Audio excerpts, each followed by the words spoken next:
नमस्कार दोस्तों, एक बार फिर मैं अपने YouTube channel third grade science 2025 पर आप सभी का हार्दिक स्वागत करता हूं। जैसा कि राजस्थान की जो थर्ड ग्रेड वैकेंसी के अंदर राजस्थान का जो सामान्य ज्ञान अपना पार्ट है, उसमें राजस्थान के प्रतीक चिन्ह जो टॉपिक है, उस प्रतीक चिन्ह टॉपिक के बारे में आज अपन विस्तृत तौर पर चर्चा करने वाले हैं। ये मेरे हाथ से लिखे हुए नोट्स हैं जो मैं आपको विस्तारित तौर पर इस टॉपिक के बारे में बात करने वाले हैं। तो राजस्थान के जो प्रतीक जो चिन्ह हैं, उसमें बात अपन कर रहे हैं खेजड़ी के बारे में।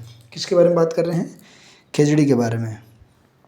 तो खेजड़ी जो है, इसका जो बॉटनिकल नेम जो है वो है प्रोसोपिस सिनेरेरिया। क्या है? Prosopis cineraria. और इसका जो उपनाम है वो है राजस्थान का गौरव। उपनाम क्या है इसका? राजस्थान का गौरव। दूसरा इसे कह सकते हैं समी वृक्ष या जांटी। जांटी कहते हैं। पंजाबी और हरियाणवी में इसको क्या कहते हैं? जांटी कहते हैं। और राजस्थानी में इसको क्या कहते हैं? तो राजस्थानी में इसको कहते हैं शिमलो। क्या कहते हैं? शिमलो। दूसरा, राजस्थान का इसको कल्प वृक्ष भी कहते हैं, थार का कल्प वृक्ष भी इसको कहते हैं, और बीकानेर में इसको कहते हैं माटो। क्या कहते हैं? माटो। इसके अलावा बात करें खेजड़ली दिवस, तो खेजड़ली दिवस सबसे पहली बार कब मनाया गया? 12 सितंबर 1978 में। और खेजड़ली दिवस मनाया कब जाता है? भाद्रपद शुक्ल दशमी को खेजड़ली दिवस मनाया जाता है। तो याद कैसे रखोगे कि भादवा की जो शुक्ल दशमी है, भादवा की दशमी को खेजड़ली दिवस मनाया जाता है, और 12 सितंबर को खेजड़ली दिवस मनाते हैं। तो 12 सितंबर, तो सबसे पहले 1978 के अंदर ये दिवस मनाया गया। इसके अलावा बात करें, इसको खेजड़ी को राज्य वृक्ष का जो दर्जा है वो कब दिया गया? 31 अक्टूबर 1983। 31 अक्टूबर 1983 को इसको राज्य वृक्ष का क्या दिया गया? दर्जा दिया गया। फिर बात करें डाक टिकट जारी, तो डाक टिकट, खेजड़ी पर डाक टिकट जारी कब किया गया? 5 जून 1988। 5 जून यानी विश्व जो पर्यावरण दिवस है उसके उपलक्ष्य में खेजड़ी पर 5 जून 1988 को 60 पैसे का, कितने पैसे का? 60 पैसे का डाक टिकट जारी किया गया। फिर बात करते हैं इसकी जो खेजड़ी की जो किस्म है उसका नाम है थार शोभा। क्या नाम है? थार शोभा। और ये थार शोभा केंद्रीय शुष्क बागवानी संस्थान बीकानेर द्वारा विकसित की गई। किसके द्वारा?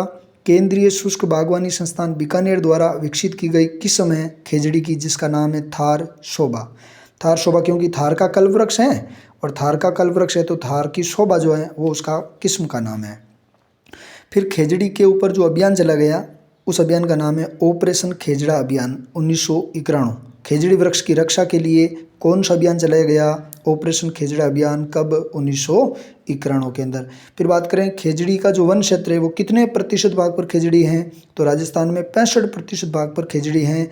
और कितने पार्ट? लगभग 2/3 भाग यानी 2/3 भाग पर खेजड़ी वन क्षेत्र हैं। फिर बात करें खेजड़ी की पूजा किस अवसर पर? तो खेजड़ी की पूजा अपन करते हैं दशहरे पर। कब करते हैं? दशहरे पर। और इसका जो पूजन करते हैं खेजड़ी का वो अपन करते हैं शीतला माता के प्रतीक के रूप में। किस रूप में? शीतला माता के प्रतीक के रूप में। फिर बात करते हैं खेजड़ी सर्वाधिक आपको शेखावटी क्षेत्र में मिलेगी। शेखावटी क्षेत्र मतलब आपका चूरू हो गया, झुंझुनू हो गया, सीकर हो गया, तो शेखावटी क्षेत्र में सर्वाधिक हैं। और जिला पूछे तो आपको बताना है नागौर। क्या बताना है? नागौर। फिर खेजड़ी का जो फूल है, खेजड़ी के फूल को अपन कहते हैं मिंजर। क्या कहते हैं? मिंजर कहते हैं। दूसरा, जो खेजड़ी के जो सूखा फल होता है उसको अपन खोखा कहते हैं, और खेजड़ी का जो फल है उसको अपन सांगरी भी कहते हैं। तो ये बातें अपने को ध्यान में रखनी है। इसके बाद बात करें नुकसानदायक जो कीड़ा है खेजड़ी का वो होता है सेलेस्ट्रेना। क्या होता है? सेलेस्ट्रेना। और कौन सा कवक इसको प्रभावित करता है? वो है गाइकोट्रमा। क्या नाम है? गाइकोट्रमा। ध्यान में रखना है। फिर बात करें तो खेजड़ी के ऊपर जो हत्याकांड होता है या खेजड़ी के ऊपर जो बलिदान देता है, तो वो खेजड़ी पर बलिदान कब दिया गया? 28 अगस्त 1730। 28 के 2 जोड़ दो, 28 और 2 30, तो 28 और 30, तो 28 अगस्त 1730 भाद्रपद शुक्ल दशमी को किसने?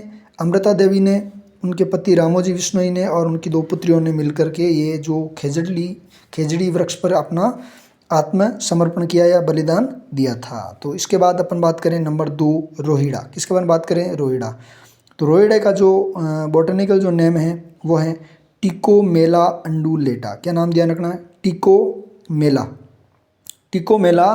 अंडुलेटा। क्यों? क्योंकि इसको मरु टीक कहते हैं। उपनाम इसका है मरु टीक। और टीक से ध्यान रखना टिको मेला। टीक से क्या ध्यान रखोगे? टीक से ध्यान रखोगे टिको मेला और अंडू लेटा। दूसरा इसका उपनाम की बात करें तो इसको रेगिस्तान का या मरुस्थल का सांगवान या राजस्थान का सांगवान कहते हैं। तो राजस्थान का मरुस्थल का या थार का रेगिस्तान या रेगिस्तान का सांगवान जो है किसको कहेंगे? आपको रोहिड़ा को कहेंगे। इसको मरु टीक भी कहते हैं। दूसरा राजस्थान की मरु शोभा, मरु टीक, मरु शोभा। और टीक से ध्यान रखना टिको मेला। ठीक है। फिर बात करें रोहिड़ा के अंदर तो रोहिड़ा को राज्य पुष्प का जो दर्जा दिया गया वो कब दिया गया? 31 अक्टूबर 1983। और देखो इधर जो खेजड़ी है उस खेजड़ी को भी राज्य वृक्ष का दर्जा सेम उसी दिन दिया गया 31 अक्टूबर 1983। तो खेजड़ी हो या रोहिड़ा हो दोनों को 31 अक्टूबर 1983 को राज्य पुष्प का दर्जा दिया गया। फिर बात करें रोहिड़ा का जो फूल होता है उसको जोधपुर में कहते हैं मारवाड़ टीक। क्या कहते हैं? मारवाड़ टीक। और रोहिड़ा को सर्वाधिक जो नुकसान पहुंचाने वाला जो चूहा है उसका नाम है जरविल चूहा। कौन सा चूहा है? जरविल चूहा जो रोहिड़ा को नुकसान पहुंचाता है। उसके बाद बात करें नंबर 3 अपन चिंकारा के बारे में। तो चिंकारा का बॉटनिकल नेम नहीं है, ये आपके हैं साइंटिफिक नेम यानी वैज्ञानिक नाम। इसका जो साइंटिफिक नेम चिंकारा का जो साइंटिफिक जो नेम है वो है गजेला बनेटी। क्या नाम है? गजेला बनेटी। 2-3 बार याद करोगे तो ये आपको याद हो जाएगा। फिर बात करें चिंकारा को राज्य पशु का दर्जा, चिंकारा को राज्य पशु का जो दर्जा दिया गया वो दिया गया 22 मई 1981। कब दिया गया? 22 मई 1981 को चिंकारा को राज्य पशु का आपको दर्जा दिया गया। फिर बात करें चिंकारा मुख्यतः आपको कहाँ मिलेगा? एक तो राष्ट्रीय मरु उद्यान, दूसरा जो नाहरगढ़ अभ्यारण्य है जयपुर वाला उसमें। तो राष्ट्रीय मरु उद्यान जैसलमेर और नाहरगढ़ अभ्यारण्य दोनों के अंदर आपको क्या देखने को मिलेगा? चिंकारा देखने को मिलेगा। तो इसको राज्य पशु का दर्जा कब दिया गया? 22 मई 1981। रोहिड़ा को राज्य पुष्प का दर्जा 31 अक्टूबर 1983। और जो खेजड़ी है उसको राज्य वृक्ष का दर्जा आपको 31 अक्टूबर 1983।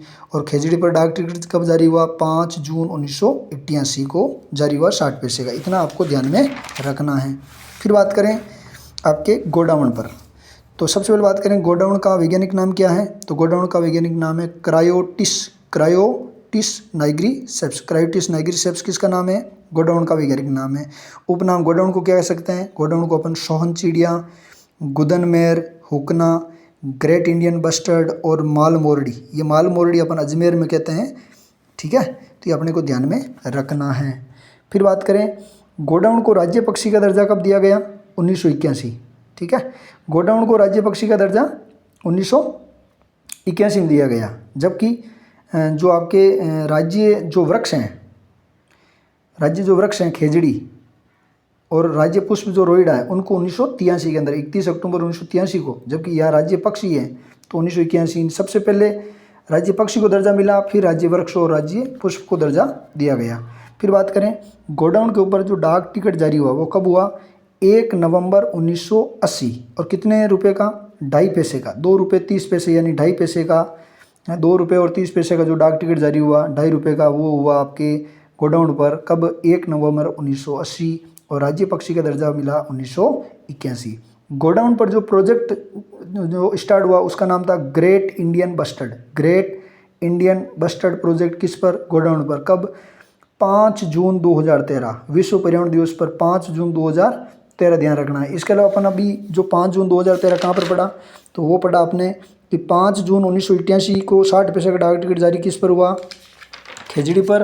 और अभी अपन पढ़ रहे हैं 5 जून 2013 को ग्रेट इंडियन बस्टर्ड प्रोजेक्ट शुरू हुआ गोडाउन पर। ठीक है। फिर बात करें गोडाउन कृत्रिम प्रजनन सेंटर कहाँ है? तो वो है आपका समक्षेत्र जैसलमेर। कहाँ पर है? समक्षेत्र जैसलमेर। दूसरा great Indian bustard egg collection and hatching centre कहाँ है? रामदेवरा पर। वापस देखो, great Indian bustard egg collection and hatching centre कहाँ है? रामदेवरा। कैप्टिव ब्रीडिंग सेंटर कहाँ है? सोरसन 12। तो देखो गोडाउन कृत्रिम प्रजनन सेंटर कहाँ है? समक्षेत्र जैसलमेर में। Great Indian bustard egg collection hatching centre Ramdevra में। और कैप्टिव ब्रीडिंग सेंटर सोरसन 12 के अंदर है। गोडाउन का जो प्रिय भोजन है वो क्या है? तारामीरा। क्या है? तारामीरा। और ये गोडाउन बहुतायत में कहाँ मिलेगा आपको? मरु उद्यान जैसलमेर में मिलेगा, शौकलिया अजमेर में मिलेगा और सोरसन आपको 12 में देखने को मिलेगा। ठीक है। अब गोडाउन पढ़ने के बाद अपन अगला पॉइंट है ऊँट, उसके बारे में देखते हैं। देखो ऊँट का जो साइंटिफिक जो वैज्ञानिक नाम है वो है कैमेलस ड्रोमेडेरियस, क्योंकि देखो ऊँट को कैमल कहते हैं इंग्लिश में, तो कैमल से बना है कैमेलस, कैमल से क्या बना है कैमेलस, तो ऊँट का वैज्ञानिक नाम कैमेलस ड्रोमेडेरियस। ऊँट को राज्य पशु का दर्जा, ऊँट को राज्य पशु का दर्जा कब मिला? 16 सितंबर 2014। ऊँट को राज्य पशु का दर्जा 16 सितंबर 2014। अब हो सकता है कहीं में 19, तो 3 दिन बाद 19 को भी बता सकते हैं, तो 16 सितंबर 2014 इसमें विशेष ध्यान रखना है। अब ऊँट की बहुत सारी नस्लें हैं, जैसे गोमट हो गई, बीकानेरी हो गई, नाचना, जैसलमेरी, अलवरी, कच्ची और सिंधी, लगभग 6 से 7 इसकी नस्लें हैं। तो सबसे पहले जो नस्ल है वो है गोमट। गोमट है ये आपको कहाँ मिलेगी? फड़ौदी, जोधपुर में। क्या काम आती है? सवारी है, तो ये बहुत ही अच्छी नस्ल है। फिर बात करें बीकानेरी नस्ल, जो आपको बीकानेर, हनुमानगढ़ और गंगानगर, जो यानी उत्तरी पश्चिमी जो एरिया राजस्थान का, वहाँ पर मिलेगी। और बीकानेरी नस्ल एक तो बोझा ढोने के लिए, और अपन खेतों में जो हल जोतते हैं वहाँ पर कौन सी नस्ल ऊँट की? तो बीकानेरी। फिर बात करें नाचना, ये तो इंपॉर्टेंट है, बहुत इंपॉर्टेंट, इसको इंपॉर्टेंट लगाने आप। नाचना जो ऊँट की नस्ल है ये जैसलमेर में है, और इसको जो बीएसएफ के जो जवान होते हैं वो एक दूसरे जगह जाने के लिए नाचना ऊँट का प्रयोग करते हैं नस्ल का। और ये सर्वश्रेष्ठ ऊँटों की जो सर्वश्रेष्ठ नस्ल पूछे तो आपको क्या बताना है? नाचना। कहाँ की? जैसलमेर की। कौन प्रयोग करता है इनका? बीएसएफ जवान, ठीक है। फिर जैसलमेरी नस्ल, जो जैसलमेर बाड़मेर में है, और ये तेज़ दौड़ने वाली नस्ल, यानी ये ऊँट जो होते हैं बहुत तेज़ दौड़ने वाले जैसलमेरी नस्ल होते हैं। फिर अलवर में अलवरी नस्ल, कच्ची नस्ल और सिंधी। तो कच्ची, सिंधी, अलवरी, जैसलमेरी, नाचना, बीकानेरी और गोमट, ये सारी नस्लें किसकी हैं?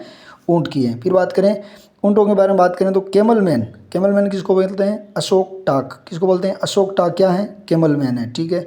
फिर ऊँटों से संबंधित जो आभूषण पूछे तो गले में कौन सा आभूषण? गोरबंद। गलों में कौन सा? गोरबंद। पूँछ पर परचनी। मुख में या मुख पर कौन सा? तो मुख में से मोर का, तो मुख पर मोर का। और पीठ पर काटी या पिलान। कई बार ये प्रश्न आ चुका है, गोरबंद वाला और पिलान वाला प्रश्न कई एग्जामों में पूछ रखा है, तो ये अपने को थोड़ा ध्यान रखना है अगले एग्जाम की। और बाकी ये पूँछ और मुख वाला भी आपको थोड़ा ध्यान में रख लेना है। फिर बात करें ऊँट में रोग कौन सा है? तो तिबरसा या सरा रोग। तिबरसा या सरा रोग किसके द्वारा? प्रोटोजोआ जनित रोग होता है जो ऊँट में होता है। दूसरा होता है ग्लेडर्स बीमारी, और ये किसके द्वारा? जीवाणु, मतलब बैक्टीरिया द्वारा होने वाले रोग हैं। तो ग्लेडर्स, तिबरसा या सरा जो बीमारी होती है किस में होती है? ऊँट के अंदर होती है। फिर बात करें ऊँट का जो बच्चा होता है उसको क्या बोलते हैं? टोरडी। ऊँट के बच्चे को क्या बोलते हैं? टोरडी। ये भी प्रश्न कई एग्जामों में आ चुका है, तो ये अपने को ध्यान में रखना है। ऊँट का बच्चा टोरडी। बूढ़ा जो ऊँट होता है उसको बोलते हैं पाकट। क्या बोलते हैं? पाकट। फिर बात करें केंद्रीय ऊँट अनुसंधान केंद्र, केंद्रीय ऊँट अनुसंधान केंद्र जोहोड़बीड़ बीकानेर अपने को ध्यान में रखना है। राजस्थान में सर्वाधिक ऊँटों वाला जिला पूछे तो सर्वाधिक ऊँट आपको कहाँ मिलेंगे? जैसलमेर मिलेंगे। जबकि राजस्थान में न्यूनतम ऊँट, जहाँ पर ऊँट बहुत ही कम पाए जाते हैं, वो आपका जिला कौन सा राजस्थान का? प्रतापगढ़, जो दक्षिणी राजस्थान में अपने हैं। दूसरी बात करें ऊँटनी के दुग्ध के प्रसंस्करण हेतु मिनी जो प्लांट लगाया हुआ है, यानी ऊँटनी के दूध का जो प्रसंस्करण करना, मतलब दूध का अंदर बढ़ावा देना, उसका एक मिनी प्लांट है, वो कहाँ लगाया हुआ है? बीकानेर के अंदर। तो सर्वाधिक ऊँट जैसलमेर में, और ऊँटों का जो केंद्रीय ऊँट अनुसंधान केंद्र बीकानेर में है। इसके अलावा बीकानेर में ऊँटनी के दूध के प्रसंस्करण हेतु मिनी प्लांट लगाया गया है। फिर बात करें राज्य गीत, तो अपना राज्य गीत कौन सा है? केसरिया बालम आओ नी पधारो मारे देश। ये राज्य गीत अपना एक रजवाड़ी गीत है, राजस्थानी गीत है।